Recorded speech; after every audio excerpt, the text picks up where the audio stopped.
और आइए सीधे आपको लेकर चलेंगे। हमारे साथ हमारे सहयोगी इस वक्त मौजूद हैं, अभिषेक उपाध्याय कासगंज से इस वक्त हमारे साथ मौजूद है। ये भोले बाबा का गांव है। सबसे पहले अभिषेक के पास लेकर चलते हैं आपको और जरा जानते हैं अभिषेक से, कासगंज में आप मौजूद हैं, इसी आरोपी जिसका नाम कहीं नहीं है एफआईआर में, लेकिन ये बाबा लगातार कटघरे में खड़ा हुआ है, उसका गांव है ये। यहाँ मौजूद लोग क्या कह रहे हैं अभिषेक?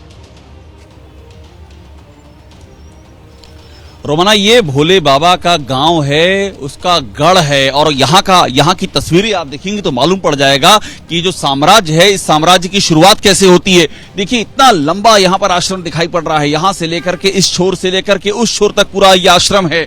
और ये इस कदर जिसे कहते हैं कि वाटर टाइट सिक्योरिटी यहाँ पर है। यहाँ पर कोई किसी को घुसना भी अलाउ नहीं जब तक कि उसकी परमिशन ना हो। ये देखिए अपनी खुद की चौकी है, ये चौकी जहां पर इनके सेवादार रहते हैं। देखिए चौकी नंबर 1 लिखा है, यहाँ चौकी का नंबर लिखा है 1। आप सेवादार हैं? आप सेवादार हैं चौकी के? तो ये देखिए ये चौकी है, यहाँ पर ये यहाँ पर घंटा लगा हुआ है। और सबसे अहम बात, ये एक बात मैं आपको और दिखाऊं, यहाँ पर कोई वीडियोग्राफी भी नहीं कर सकता है। ये रहस्यमय स्थिति है। राकेश हमारे साथ हैं, राकेश हमारे यहाँ के प्रतिनिधि हैं। राकेश, यहाँ कोई वीडियोग्राफी भी नहीं कर सकता?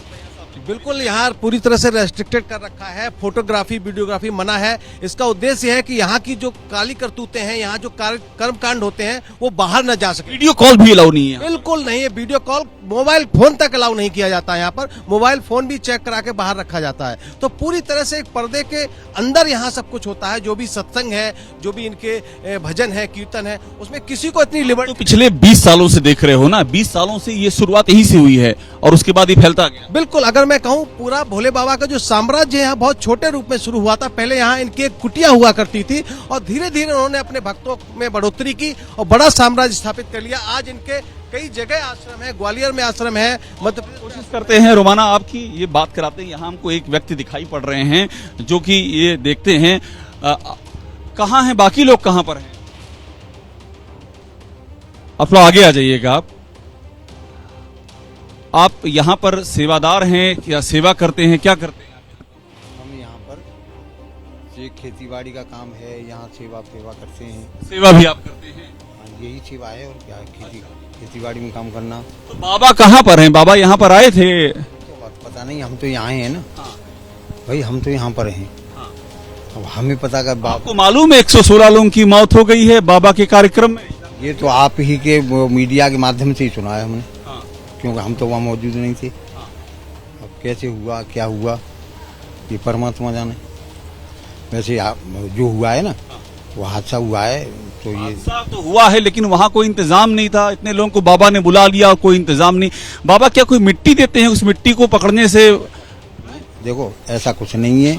ये जो जल की और ये जो है ना, ये सब अफवाह फैला रखी है। तो सब तो भाग रहे थे पैर की धूल लेने के लिए। ये तो भ्रम में, संसार भ्रम में पड़ा हुआ है। भ्रम किसने? बाबा ने फैलाया हुआ है? नहीं, वो तो कोई भ्रम की बात करते ही नहीं। वो तो भ्रम से अलग हटने की बात करते हैं। तो भ्रम से हटने की बात करते हैं। इतने लोग दौड़ रहे हैं, हम सांसारिक जीव हैं ना, तो भ्रम में तो हम स्वयं। नहीं, अभिषेक उपाध्याय, 16 लोग मर गए, बाबा देखने में नहीं आए। आप बाबा के प्रवचन सुनने के लिए मंगल की आस में पहुंचते हैं इस सत्संग में, और जहां अमंगल हो जाता है, जहां उनकी जिंदगी, उनका परिवार, सब कुछ उनसे बिछड़ जाता है, पूरी तरीके से वो लुट जाते हैं। और यहाँ जहां आप मौजूद हैं बाबा के आश्रम में, वहां पर मौजूद लोग ज्ञान दे रहे हैं कि साहब ये भक्तों का अपना भ्रम था कि वो बाबा के पीछे पीछे दौड़े। और कहां से दौड़े, एक बार फिर से जरा कैमरामैन से कहूंगी तस्वीरें दिखाइए। हटिए भाई साहब, पीछे हटिए, दिखाने दीजिए। ये मृत्युलोक वाला सत्संग यहीं पर चल रहा था। ये देख रहे हैं आप, सामने वो सत्संग स्थल है। वहां पर अभी भी वो कुछ बल्लियां जो आपको गड़ी हुई नजर आ रही हैं, यहीं पर बाकायदा टेंट लगा हुआ था और यहीं पर मृत्युलोक वाला सत्संग चल रहा था। जो जानकारी सामने निकल कर आ रही है, जैसे ही दोपहर करीब 1:30-2 बजे के आसपास सत्संग खत्म हुआ, बाबा जो है वो तेजी से उस सभा स्थल से निकला, सत्संग स्थल से निकला अपनी गाड़ियों के काफिले के साथ। ये वो जीटी रोड है जहां से वो रवाना होना शुरू हो गया। और देखते ही देखते यहाँ पर क्या हुआ, बाबा के पीछे पीछे भक्तों का रेला, बाबा की एक झलक पाने के लिए, बाबा के चरणों की धूल लेने के लिए इस मिट्टी पर झुकना शुरू हो गया। और यहाँ दूसरी तरफ भी, मतलब ये जो सड़क है जीटी रोड की, जाहिर सी बात है वहां सत्संग चल रहा था, करीब 2.5 लाख के आसपास श्रद्धालु वहां पर जुटे हुए थे। तो आप अंदाजा लगा सकते हैं किस तरीके से ये पूरी सड़क जो है वो ब्लॉक रही होगी और कैसे वहां से लोग इस तरफ जब आए होंगे, एक रेला का रेला पूरा आया होगा। ये दूसरी तरफ का हिस्सा मैं आपको दिखाती हूँ, हट जाइए जरा यहाँ से। ये दूसरी तरफ का हिस्सा है और यहाँ पर भी पूरा का पूरा जन सैलाब मौजूद था। एक ऐसा जन सैलाब जिसे मौत नील गई, क्योंकि 121 लोगों की अब तक मौत हो चुकी है। और जमीन दिखाइए जरा, कैमरा नीचे कीजिए और जमीन दिखाइए। ये तो अभी बारिश होकर रुकी है, कल भी इसी तरीके से बारिश हो रही थी, उससे एक दिन पहले भी इसी तरीके से बारिश हो रही थी, रात भर बारिश हुई थी। ये जमीन इसी तरीके से चिकनी, फिसलन भरी, रपटन वाली, और यहाँ पर किसी एक दो का पैर फिसला और फिर देखते ही देखते हादसे ने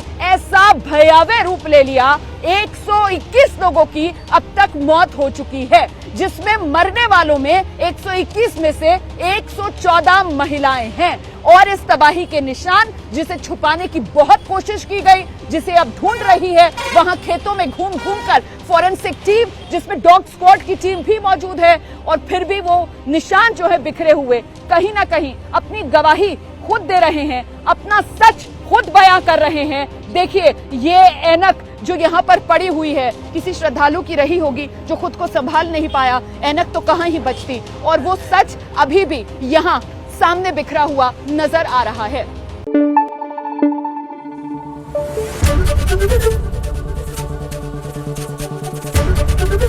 एबीपी न्यूज आपको रखे आगे।